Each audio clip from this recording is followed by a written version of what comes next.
আসসালামু আলাইকুম। আজকের এই ভিডিওটি প্রত্যেকটা যারা আমাকে ইউটিউবে দেখছেন বা ফেসবুকে দেখছেন, ভিডিওটা সর্বোচ্চ শেয়ার করবেন। আপনি প্রশ্ন করেছেন আয়নাঘরের আইডিয়া কে দিয়েছিল।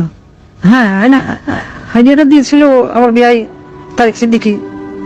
সেই সবকিছু করেছে। গুলি করে মারার দরকার কি? ক্রসফায়ার দিলে বেশি লোক জানাজানি হচ্ছে, সমালোচনা বেশি হচ্ছে। সেদিন থেকে শুরু হলো এই নতুন পরীক্ষামূলক পরিকল্পনা।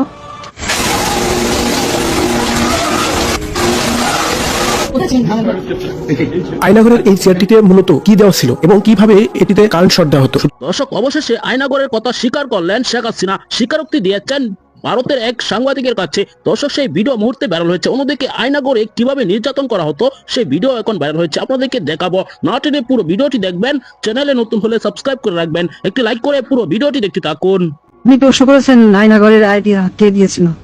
হ্যাঁ, আইডিয়াটা দিয়েছিল আমার বিআই তারেক সিদ্দিকী। সেই সবকিছু করেছে। গুলি করে মারার দরকার কি? ক্রসফায়ার দিলে বেশি লোক জানাজানি হচ্ছে, সমালোচনা বেশি হচ্ছে। সেদিন থেকে শুরু হলো এই নতুন পরীক্ষামূলক পরিকল্পনা। একটা ছোট্ট ঘর, 3.5 ফিট বাই 3.5 ফিট।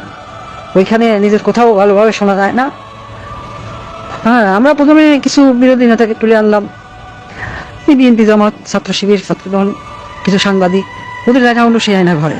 প্রথমে কয়েকদিন ওরা দেয়ালে ঘুষি মারতো, আমাকে ভিডিও কলে দেখানো হলো, ভিডিওতে আমাকে দেখানো হলো ওরা দেয়ালে ঘুষি মারতো, দল্লা ঠেলে বেরোনোর চেষ্টা করছে। তারপর কিছুদিন দেখি শুধু উপরের দিকে তাকিয়ে থাকে। তারপর এক সময় ক্লান্ত হয়ে শুধু উপরের দিকে তাকিয়ে থাকতো। প্রথম কিছুদিন কেউ বুঝতে পারতো না কতটা সময় গেছে, কয়দিন তাদের আটক রাখা হয়েছে। খাবার অনেক কম দেওয়া হতো, খাবার কম দিতে বলতাম, পানিও খুব সীমিত।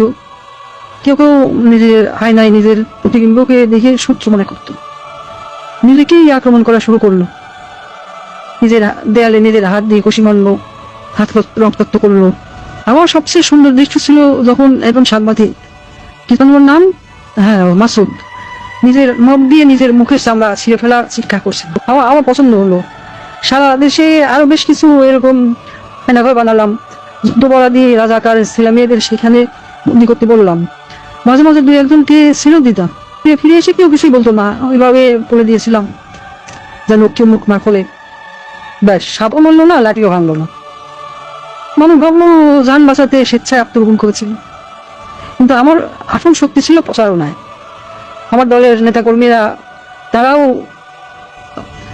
এই ব্যাপারটা বিশ্বাস করতে পারে। সত্যকে আমরা এমন ভাবে ধামা চালাতেছি কেউ বিশ্বাসই করতে পারছে না আয়নাঘর আসলে বলতে সত্যি কিছু ছিল।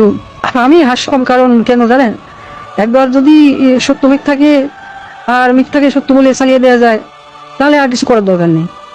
মানুষের মনে সন্দেহ ঢুকিয়ে দেওয়াই যথেষ্ট।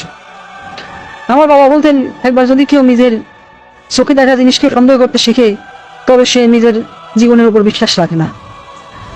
তখনই তুমি তাকে সম্পূর্ণ দখল করে দিতে পারবে। আমি তাই করেছি।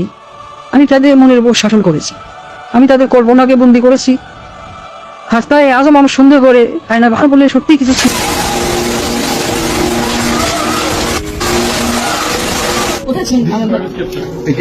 আয়নাঘরের এই চেয়ারটিতে মূলত কি দেওয়া ছিল এবং কিভাবে এটিতে কারেন্ট শর্ট দেওয়া হতো। শুধু তাই নয়, আয়নাঘরের এই চেয়ারটি নিয়ে এত বেশি আলোচনাই বা কেন, কি দিয়ে তৈরি করা হয়েছিল আয়নাঘরের এই চেয়ারটি, আমাদের আজকের এই ভিডিওটি সেই বিষয়ে বিস্তারিত তুলে ধরবো।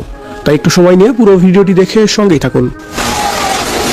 5ই আগস্টের পর বাংলাদেশের মধ্যে সবচেয়ে আতঙ্কের নাম হচ্ছে আয়নাঘর।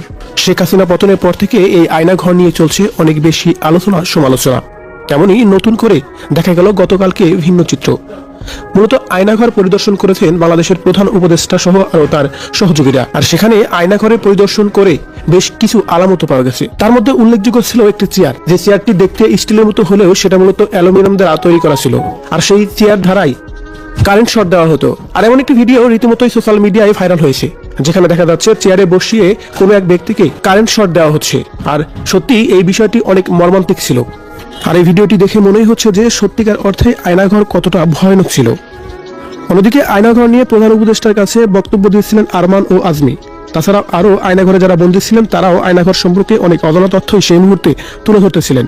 সর্বোপরি বোঝা যাচ্ছে বাংলাদেশের মধ্যে বেশ কয়েক জায়গায় আয়নাঘর তৈরি করে রেখেছিল শেখ হাসিনা। আর সেই আয়নাঘরই এখন খুঁজে পাওয়া গেছে অবশেষে। ভিউয়ার্স, আয়নাঘরের টর্চার সেলের এই ভিডিওটি দেখে আপনার কি মনে হচ্ছে, কতটা ভয়ানক ছিল আয়নাঘরের এই ভাইরাল চেয়ারটি?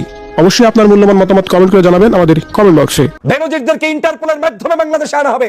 এখন 84 জন পুলিশ অফিসার টের পাবা, তোমার এখান থেকে ঢুকবে, সামনে থেকে বের হয়ে যাবে, পিছন থেকে ঢুকবে, মুখ থেকে বের হবে, নাক থেকে বের হবে, চোখ থেকে বের হবে। ইন্টারপোলের পুলিশ যখন তোদেরকে এমন ভাবে করবে, তখন তোরা আর পালিয়ে কোথাও থাকতে পারবি না। পৃথিবীর যেখানেই থাকস না কেন, বেনজিরের সাথে লুকান্ত সেই ধরনের 84 জন পুলিশ কর্মকর্তা প্রত্যেকে ইন্টারপোলের মাধ্যমে বাংলাদেশে বিচার করা হবে। আমি এই সরকারকে ধন্যবাদ জানাই যে এত সুন্দর একটি উদ্যোগ নিয়েছেন। কত বড় দুঃসাহস যে বাংলাদেশে অশান্তি সৃষ্টির জন্য জুম মিটিং করে আমার দেশে আবার এই ইউনূস সরকারকে উৎখাত করতে চায়, এই দেশে অশান্তি সৃষ্টি করতে চায়, এই দেশের আগামী সরকারকে অশান্তি সৃষ্টি করে আওয়ামী লীগকে প্রতিষ্ঠিত করতে চায়। এখন বেনজির টের পাবি, এখন পুলিশের অবৈধ এই সন্তানগুলো টের পাবি। 84 জন অফিসার কোথায় পালাবি? বনে, জঙ্গলে, নদীতে, নালায়, কিংবা কোন জায়গায়, কিংবা আওয়ামী লীগের গোত্রে, নাকি শেখ হাসিনার আঁচলের মধ্যে, নাকি অবৈধ সন্তানগুলোর কোলের ভিতরে লুকাবি? সেটা আজ থেকে প্রমাণ হবে, কারণ তোদের নাম এখন ইন্টারপোলে দিয়ে দিয়েছি। ইন্টারপোল তোদেরকে গ্রেফতার করে বাংলাদেশে ফেরত এনে বাংলার মানুষের কাছে ছেড়ে দিবি। ইনশাআল্লাহ তোরা পালাতে। সম্মানিত দর্শক, আপনারা জানেন শেখ হাসিনার আমলে যে শেখ হাসিনার বিরুদ্ধে এমনকি ভারতের বিরুদ্ধে কথা বলতেন তাকে আয়নাগরে বন্দী করে রাখা হতো। দর্শক, এরকমই কিন্তু ভয়ানক তথ্য এখন বেশি উঠছে শেখ হাসিনা পতনের পর। আমরা আয়নাগরের কিছু ছবি এমনকি ভিডিও দেখেছি, যে ভিডিও সামাজিক যোগাযোগ মাধ্যমে ব্যাপকভাবে ছড়িয়ে পড়েছে। আয়নাগর পরিদর্শন করতে গিয়েছিলেন ডক্টর মোহাম্মদ ইউনূস, তারপর থেকে আরো আলোচনা এসেছেন আয়নাগর কতটা ভয়ঙ্কর। দর্শক, আয়নাগরের ভিতরে একটি চেয়ার পাওয়া গিয়েছে, সেখানে ইলেকট্রিক শর্ট দেওয়া হতো। সেটির একটি ভিডিও আপনারা দেখেছেন। সেটি বানোয়াট হলেও কিন্তু সেভাবেই নির্যাতন করা হতো যারাই সেখানে বন্দী থাকতেন। সম্মানিত দর্শক, আপনারা জানেন শেখ হাসিনার আমলে যে শেখ হাসিনার বিরুদ্ধে এমনকি ভারতের বিরুদ্ধে কথা বলতেন তাকে আয়নাগরে বন্দী করে রাখা হতো। দর্শক, এরকমই কিন্তু ভয়ানক তথ্য এখন বেশি উঠছে শেখ হাসিনা পতনের পর। আমরা আয়নাগরের কিছু ছবি এমনকি ভিডিও দেখেছি, যে ভিডিও সামাজিক যোগাযোগ মাধ্যমে ব্যাপকভাবে ছড়িয়ে পড়েছে। আয়নাগর পরিদর্শন করতে গিয়েছিলেন ডক্টর মোহাম্মদ ইউনূস, তারপর থেকে আরো আলোচনা এসেছেন আয়নাগর কতটা ভয়ঙ্কর।